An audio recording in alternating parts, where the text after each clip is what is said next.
Hello, welcome back to the reading of the poem of the Man God, written by Maria Valtorta, Volume 3. Chapter 336, Part 2, The Crippled Woman of Korazim. Jesus begins his parable. Listen, a silly rich man took a lump of material as fair as the finest honey to a craftsman, and told him to make an ornate amphora with it. This material is not good to work at, said the craftsman to the rich man. See, it is soft and resilient. How can I carve it and shape it? What? Is it not good? It is a valuable resin, and a friend of mine has a small amphora made with it, and his wine acquires an exquisite taste in it. I paid it as dear as gold to have a larger amphora, and thus mortify my friend, who boasts of his. Make it at once, or I will tell everyone that you are a poor craftsman. But your friend's amphora must be of clear alabaster. No, it is made with this material. It is perhaps made of fine amber? No, it is the same matter as this. Let us suppose that it is made of this matter, but it must have been made solid and hard by age, or by mixing it with other solidifying ingredients. Ask him, then come and let me know how it was done. No, he sold me this himself, and he assured me that it is to be used as it is. In that case, he cheated you to punish you for envying his beautiful amphora. Watch what you say. Do the work, or I will take your shop from you to punish you. In any case, everything you possess is not worth what I paid for this wonderful resin. The desolate craftsman began to work. He kneaded, but the paste stuck to his hands. He tried to solidify part of it with mastic and powders, but the resin lost its golden transparency. He put it close to his blasting furnace, hoping that the heat would harden it. But clasping his brow, he had to take it away because it liquefied. He had frozen snow brought from Mount Hermon, and he immersed the resin into it. It hardened and was beautiful, but he could not mold it. I will carve it with a chisel, he said. But at the first stroke with the chisel, the resin broke into pieces.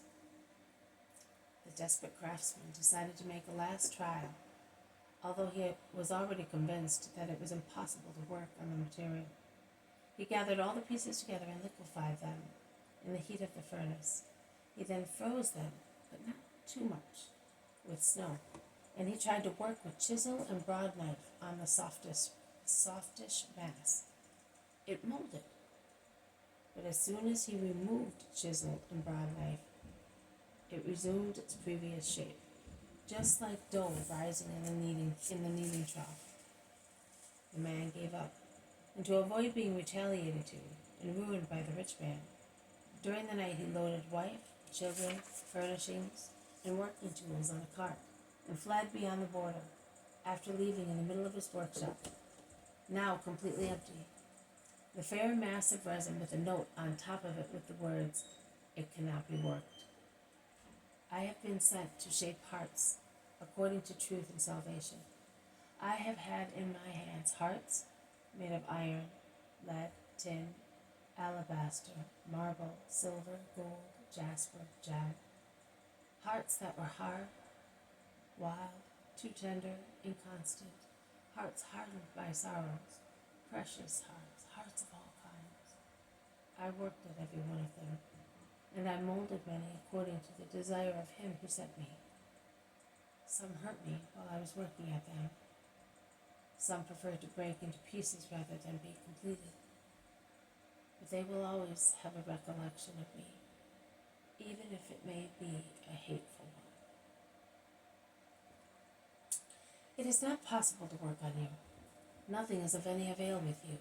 Warm love, patience in teaching you, severe reproaches, chisel work. As soon as I move my hands away from you, you become again what you were.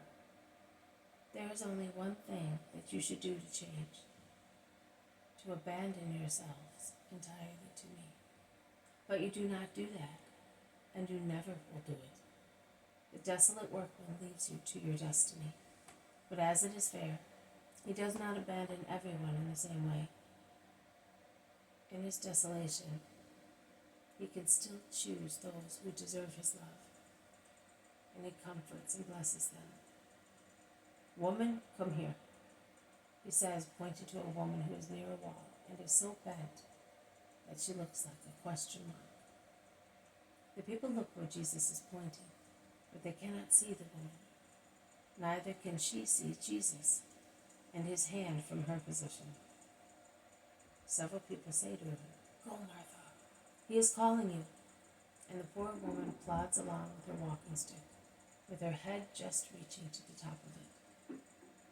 She is now before Jesus, who says to her, "I will give you a souvenir of my passing here, and a reward for your silent, humble faith. Be cured of your infirmity."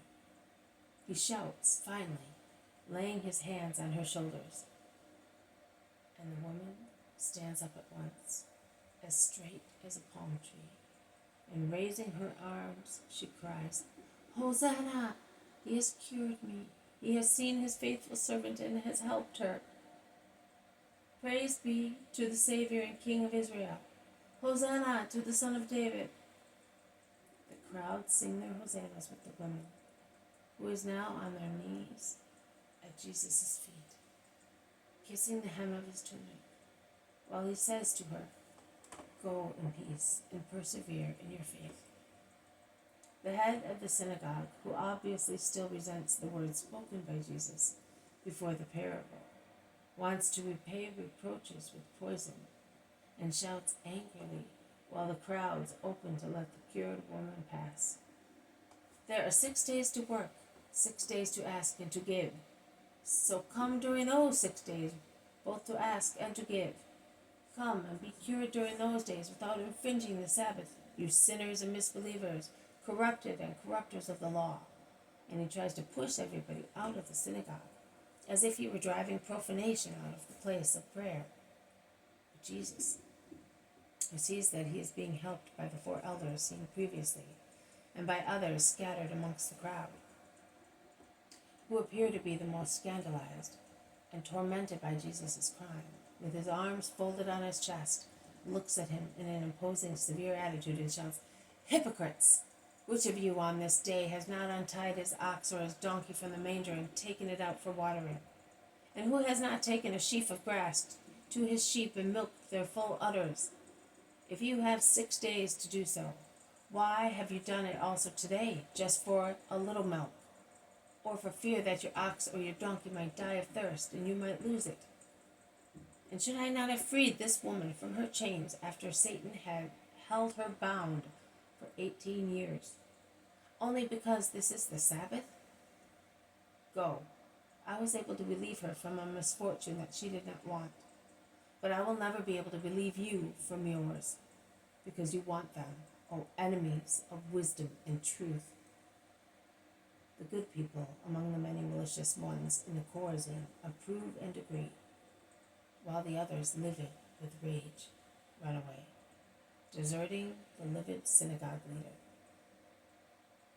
Jesus also leaves him and goes out of the synagogue, surrounded by good people who go with him as far as the countryside, where he blesses them for the last time. He then takes the main road with his cousins, Peter and Thomas.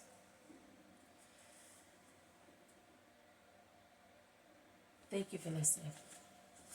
This has been a reading from the poem of the Man God, written by Maria Valtorta, Volume 3, Chapter 336, Part 2, The Crippled Woman of Korazim. Thank you for listening.